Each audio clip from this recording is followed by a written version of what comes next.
Alright, so I finally have the S24 Ultra here in my hands, and I was looking at MKBHD's video about the review so that I can get a little bit of an insight apart from my own opinions. And one of the things that he mentioned in the video was why buy anything else. But my point after watching that video and after watching a lot of other reviews for other Android phones that are probably equally as good or sometimes maybe even better was why not buy anything else. So the S24 Ultra is probably the best Android phone out there, and this costs $1,300, but the second best Android phone costs half that, which is probably the OnePlus 12 or even the Oppo Find X7. And that's going to be my main video about the S24 Ultra. We're also going to unbox it and see a little bit of the details of the S24, but my main point about this video is, should you actually consider buying this? And I mean no disrespect to MKBHD, he's an icon to me. He's actually the reason why I started this YouTube channel in the first place, so I mean no hate towards him. But it seemed like he was too positive about the phone,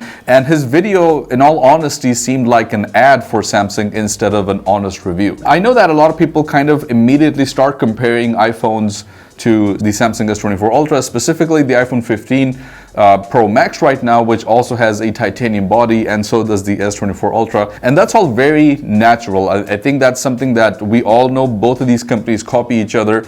But my question is, where do you draw the line? Where do you actually consider this now a separate phone? Because if everything is going to be copied from the iPhone, or if everything that is AI going to be borrowed by Google or the Pixel, then is the Galaxy S24 Ultra even a Samsung phone anymore? So let's go ahead and unbox it and see what we have. So you can tell that we have a pretty thin box over here, obviously, because you don't get anything out of the box, which was something that Samsung immediately made fun of, but then next year they started doing it themselves.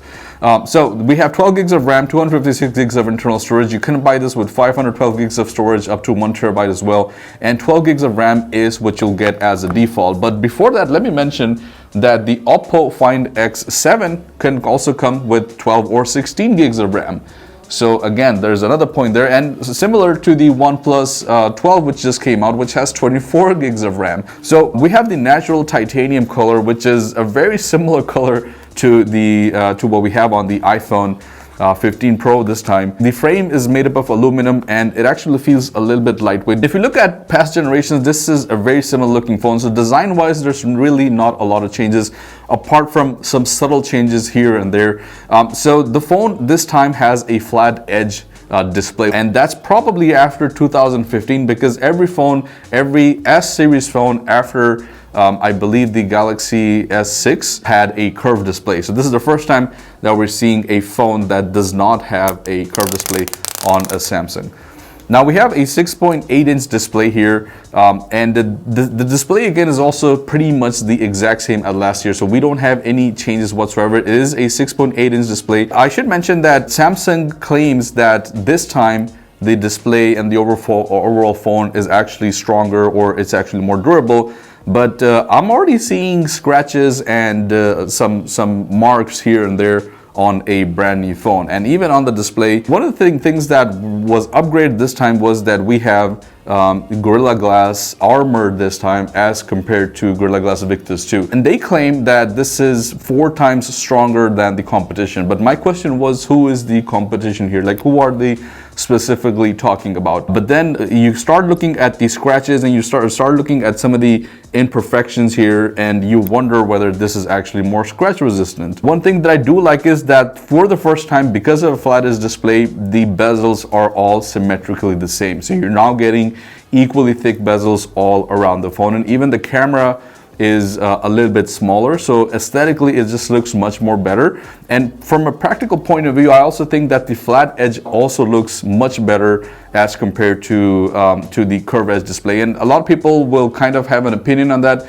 Some people think that the curved display looks better, but I think that the flat edge display, not only is it practical because it's better, it's easier to replace. You can actually put in a protector. And one of the things about the display that has been improved is that now Samsung comes with a anti-glare display, which reflects about 75% of the lighting. But the criticism that I have there is that this was something that was really not mentioned, or it's not something that was talked about a lot when this phone was being released. So that's a good feature that should have been highlighted, but actually it wasn't. And if we talk about the brightness, then Samsung was claiming that this phone now comes with 2600 nits of brightness, which is a lot considering that the last phone had around 1500 nits of brightness. And that's really good. I think that this year we're seeing phones that come with a very high peak brightness. But again, to my point over there, the OnePlus comes with a peak brightness of above 3000 nits, and the Oppo X7, which I have in my hand, comes with 4500 nits of peak brightness. So again, why not buy something else? If we talk about the performance, then this comes with Snapdragon's 8 Gen 3 chip, but this is not just any chip. This is actually the made for Galaxy chip, which has higher clock rate. So when we ran Antutu, this gave us 1.93 million points, and that's really a lot. And this is the first time that it looks like the 8 Gen 3 chip is actually faster, or going to be faster, than the A17 Pro in some areas. So we've actually seen Geekbench numbers that are above the A17 Pro.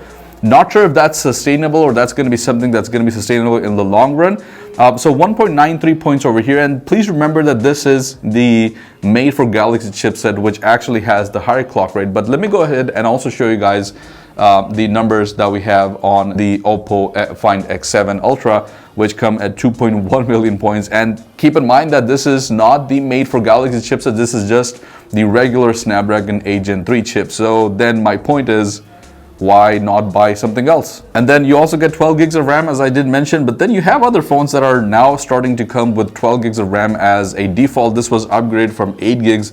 And just like the Find X7 Ultra, it comes with 12 and 16 gigs of RAM, and also the OnePlus 12, which comes with 24 gigs of RAM, which is something that I haven't really heard of in a lot of phones. I actually have another phone in the studio right now, which is from ZT Nubia, which I'm going to review in the coming days, which also has 24 gigs of RAM. So it's not that this is a bad phone. I have to clarify that I don't think this is a bad phone in any way. It's actually a phone that I was pretty excited about, because after I reviewed the S23 Ultra, I thought that Samsung was getting somewhere. But then it's the lack of very small things that then combine this into not being such a great phone, because I can't really just point my finger on one big flaw. This phone doesn't really have one big flaw where this would be a deal breaker for me. As I said, this is the best Android phone right now at $1,300, but the second best Android phone is an $800 phone that's half the price of this. So you start kind of thinking whether you should even consider buying this. And it's just small things like that. So one big thing this time is the AI features. And that's really something that impressed me. You have things like the live translation. You have things like circle to search. You have options for the magic, or something similar to the magic eraser, which is built into Samsung's gallery. And all of that is really good. But then you start to think about these features, these AI features, and specifically talking about the online AI features. They're only free and available right now till 2025. And then Samsung brags about having 7 years of security and software updates, which is really good, because till 2031, you're going to have this phone up to date. But then what's the point of not having these AI features, which was a big part of Samsung's Galaxy AI, and this being the first phone that comes with Galaxy AI, when you have to, at the end of the day, take your credit card out and start paying for those features, which seem to be features that were integrated into the phone when this phone was being launched. So it's like the fine print that you don't see in the beginning, and then you're like, oh, okay, so it comes with these terms and conditions. And yes, the phone will have those things, but you have to pay a little bit more for them.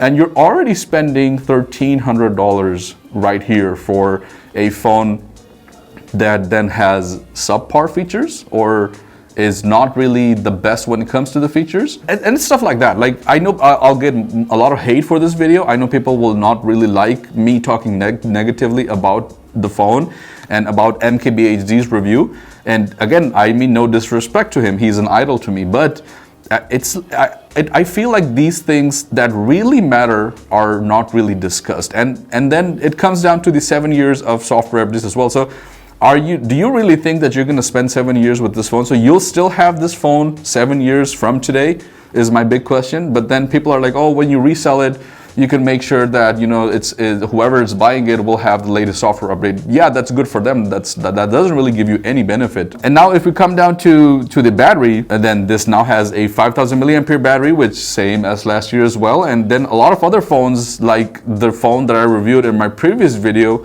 which was the Motorola G84, which is a $250 phone, also has a 5,000 milliampere battery. But this also pretty much comes with the same 5,000 milliampere battery. Yes, this, according to Samsung, it's going to last you longer, so that's really good to see. But then you also don't get any fast charging options apart from a 45 watt fast charging, which doesn't come with a charger in the box. And phones like the OnePlus 12 come with a 100 watt charger, and they support 100 watts of fast charging with 50 watts wireless charging. This one has 45 watts of wired charging. So there's a big difference there as well. And then the OnePlus as well is now coming with a bigger 5400 milliampere battery. And even phones like the incredibly thin Honor Magic V2, which is the thinnest foldable phone, now has a 5000 milliampere battery. So if a foldable phone has a 5000 milliampere battery, why doesn't the Samsung S24 have a bigger battery when the phone overall is bigger? This is actually reaching now phablet territory, and I'm pretty sure that, you know, we could have, or Samsung could have gotten a bigger battery here. So again, my question is, why not buy something else? Another thing that I didn't like about this is that you still don't get MagSafe charging, so you don't get any sort of that. And we also don't see any sort of Face ID or any sort of similar technology to the Dynamic Island. Even right now, for face recognition, the front camera is used, and which means that in dark environments, it really doesn't work. So what it does is it automatically brightens the display. So especially when you're tucked in bed and using your phone and you have it at a low brightness, it's all of a sudden going to flash you in the face with the high brightness so that it can recognize your face and unlock this phone, which is probably not going to be a good thing because you're going to be squinting your eyes and not going to be fully open.